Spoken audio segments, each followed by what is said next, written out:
We told you so. We told you. Eventually, you're going to have to start listening to us. Yeah, we get it right. Maybe you don't remember, but in 2023, there was a lady in Houston, Texas, who falsely accused a man of hitting her in the face with a brick. And all of us men on the internet were guilty by association. Yes, because so many people made videos condemning black men for not protecting this defenseless woman, Rhoda Osmond. Well, yesterday she was found guilty of fraud for the GoFundMe scam that she came up with and the videotape footage that contradicted her statement. And shout out to Daphne, the queen of accountability at Celebrity Podcast. She was very vital to this case. I'll just say it was her hard work that allowed this outcome to really come about. I'm going to leave her Cash App in the description. Tell her thank you for supporting black men. You know, sometimes I like to do a reaction. This is one of my favorite content creators. You should go out and follow him on TikTok. He's been right the whole time. Where y'all at? Y'all are quiet out there right now. The viral brick lady in Houston has been found guilty in a $42,000 GoFundMe theft scheme. The jury heard 3 days of testimony during Rhoda Osmond's trial. The woman who went viral in 2023 claiming that a man threw a brick at her head. And then he threw a brick at my head. When she wouldn't give him her number, then raised more than $42,000. Never in my life. That's what she said. Never in my life. $2,000 through a GoFundMe page. She has been found guilty of theft by Harris County. Rhoda Osmond, 35, had been told to calm down several times after the jury returned the guilty verdict following about 2.5 hours of deliberations. Bank records shared during the trial revealed that all of the donated money had been spent. So all of your donations out there, TikTok, you know, when you were fighting the good fight, she spent it. Harris County prosecutor Keith Houston said that she spent it on trips to Jamaica and New York and at restaurants and spas and on ride shares. Damn, that's just trifling. That's just trifling. For real, that's the height of trifling. How do you get $42,000 as a windfall for something that you lied about and then figure out a way to blow it all on trips and the most frivolous things? That's ridiculous. And now it's been proven in a court of law. So all those people out there that were talking trash, the Conscious Lee and Jessica Lee, I guess all the people had Lees, and Francesca, all y'all people that were so adamant in supporting this lady and talking about how much Daphne was lying and people were lying on her, all of her supporters. None of them showed up in court, I heard too. Not a one of them. They didn't give a damn. They were about the clicks and the views. This whole time, this thing has been about clicks and views and the popular opinion, the anti-black male opinion that is really obvious on TikTok. Like, I don't know if you all know this, but TikTok is a very misandrous place. So you get a chick here who makes any random accusation against a black man, and all of a sudden you getting all types of support, all types of views, and $42,000 or more, because there might have been more. She had some Cash Apps and all types of other stuff going on there, and she has yet to, they've yet to disclose whether or not she has to pay that money back, but it gets worse. After the jury convicted her, the judge sentenced her to 10 years of probation. If the conditions get violated, she could serve a 10-year prison sentence. Damn. As conditions of probation, Osmond will have to serve 90 days in jail and undergo inpatient substance abuse treatment. Houston. You know she was on something. I don't know. It's in all these videos. That's why they were so crazy and wild. You know what I mean? And then you couple that with any type of alleged mental issues she may have, and it's just a powder keg. She was in manic moments, what seemed like manic moments on some of these videos. Like, it was crazy. But this isn't the worst part. Osmond will have to pay a full restitution of $42,302. The judge also ordered her to not use social media for the 10-year period. Damn. Now that, I've never even heard of a court handing that down, but it couldn't be It's the most appropriate punishment and probably the worst punishment she could get, because she lived on social media. She was making communities. She was on Clubhouse. She was on all these other sites. And like, you know, this was her life's blood. This is what really got her in the hot water that she's in now. She literally got taken out of court and sent directly to jail. That's what happened. And now she can't tweet about it. She can't TikTok about it. She can't even YouTube about it. Nobody knows except for us in the news and a couple people that might have been there. You know what I'm saying? That's crazy, especially for somebody in this modern era. Like I said, I've heard women say that, would you rather have a healthy relationship or your Instagram? And they really had to think about it. They were like, oh, man, I don't know. I don't know if that man's going to be there for me all the time. But my Instagram, I can always get more men with my Instagram and I can get more money. This shit, this is crazy. This is a deep addiction. It needs to be studied. Some of these mid 30s, early 20s women out here and their addiction to certain online platforms like Instagram and TikTok. But that's what it was designed for. And that's what a lot of people don't understand. The judge also ordered her to not use social media for the 10-year period.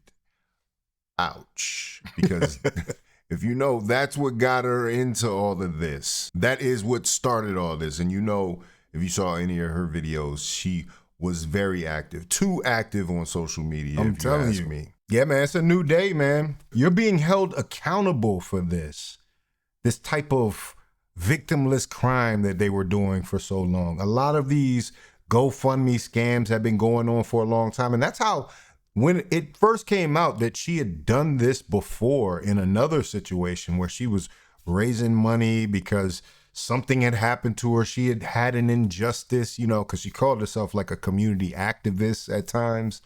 In between her staying in school to do like a third PhD or whatever the hell she was doing, figuring out that system to keep things going, to pay the bills. She was also scamming GoFundMes. And to think this woman was in a PhD program. See, this is what we were talking about in that Mark Lamont Hill, Tiffany Cross, Angela Rye situation. You know, these PhDs, people think they have these PhDs and somehow they're above the fray. Somehow they can dictate. But you got common criminals out here that just stayed in school for too long who have a PhD.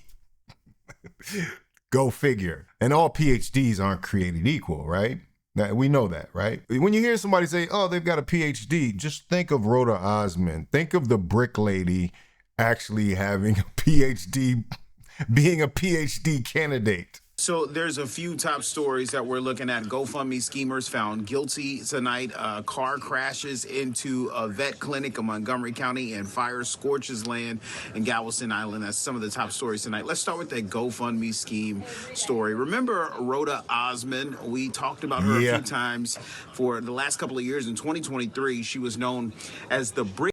That's funny. We all can recite this speech line by line by now. I've seen this video so many damn times. What the court said is this altercation that she started that caused that hematoma was from a water bottle.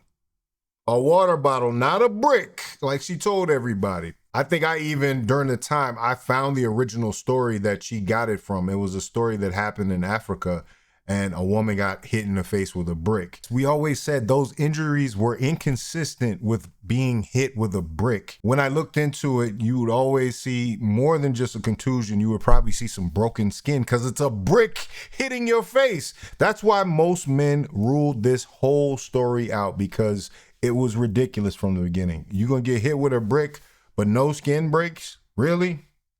And you're not unconscious? That's when we really knew something was off here. She was known as the brick lady online. She made claims that a man threw a brick at her head outside of a bar in West Houston because she didn't give him her phone number. Right. Well, she went on to collect $42,000 through a GoFundMe campaign she started after that. You remember there was a bunch of women that were saying, oh, we can't have people asking us for our phone numbers because we got to be in fear of them hitting us with a brick. Really? Really? Well, a Harris County jury found her guilty of theft. She has to spend 90 days in jail, 10 years probation. She has to pay restitution, 10 years of no social media, which is big for her brand. They actually reached out to the guy, Olin Douglas, who was accused of throwing the brick at Rhoda Osmond. He said, "That's crazy. That's wonderful. Usually nothing happens. I'm very much happy." And that's right. Usually when a woman makes an accusation against a man of that nature, nothing happens if it's found out to be false. Maybe a slap on the wrist. And this is 90 days in jail, which, you know, isn't a long time in jail, but it's a substantial amount. That 10 years in probation and no social media is going to be the real X factor for Rhoda Osmond. He said in 2024, after Osmond was charged, he said that he had received death threats over the made-up brick throwing incident. "I wish that the crowd of people that was with her at the beginning would show themselves now, huh? Where y'all at? Where y'all at?" That's what Olin said. Are they still supporting? Remember all those people on TikTok who said he was on a podcast, he admitted to doing it on a podcast. Yeah. Where are all those people at? Where are all those people at? Because I believe the guy that was accused of this probably has a lawsuit with your name on it. Yeah. During the investigation, Houston police found surveillance video that showed Osmond slapping Olin Douglas in the face before he hit her back with what appeared to be a plastic water bottle. Not a brick. Court documents revealed that the surveillance footage did not match what Osmond told police, that a male Uber driver threw a brick at her and tried to kidnap her. Exactly what happened to Osmond's face isn't fully clear, but Houston said Osmond and her defense team expressed intent to appeal the conviction during court on Wednesday. Osmond was taken into custody to begin serving the 90-day sentence at the end of the trial. There it is. But the moral of the story is, I don't know what the moral of the story is, but I know she's in jail now for 90 days. She gets out in January. And I've heard that if any infraction happens while she's in jail, which I hear Houston is a really tough jail, if any infraction happens, she'll have to do the whole 10 years in prison. If she tries to contact anybody, if she breaks the social media ban, she's going to prison for 10 years. So that's the long and short of it. A social media creator that can't use social media for 10 years is kind of crazy, yo. But anyway, let me know what you all think about it in the comments. Was justice served, or was she overcharged for a minimal act? Let me know what you think about it in the comments. You like this video? Like, comment, subscribe. Hit the bell notification for all uploads. Make sure you sign up for the Patreon. Link is in the description. And also, I just want to say shout out to Daphne, Celebrity. She was right all along. She did the work because of the threats that were made to her. She became, from covering the story online, she became part of the story. And I just thank her for her due diligence, for keeping everybody updated on what was going on and not saying no. And, you know, this is a good example of a woman that is actually out there fighting the good fight for us, that actually cares about men's mental health and safety. It's so rare in this day and age. And I just want to say thank you to her, because she really stuck to this. She stuck to her guns, and most people wouldn't have. Most people would have cowered and ran away and been like, I want to get back to my life. I don't want to deal with any of this. But you know, she was willing to stand in the gap, and she stopped an innocent man of being slandered. You understand? Go support her Cash App. I'm going to leave that link in the description. This is Faucette Media. If you fuck around, you find out.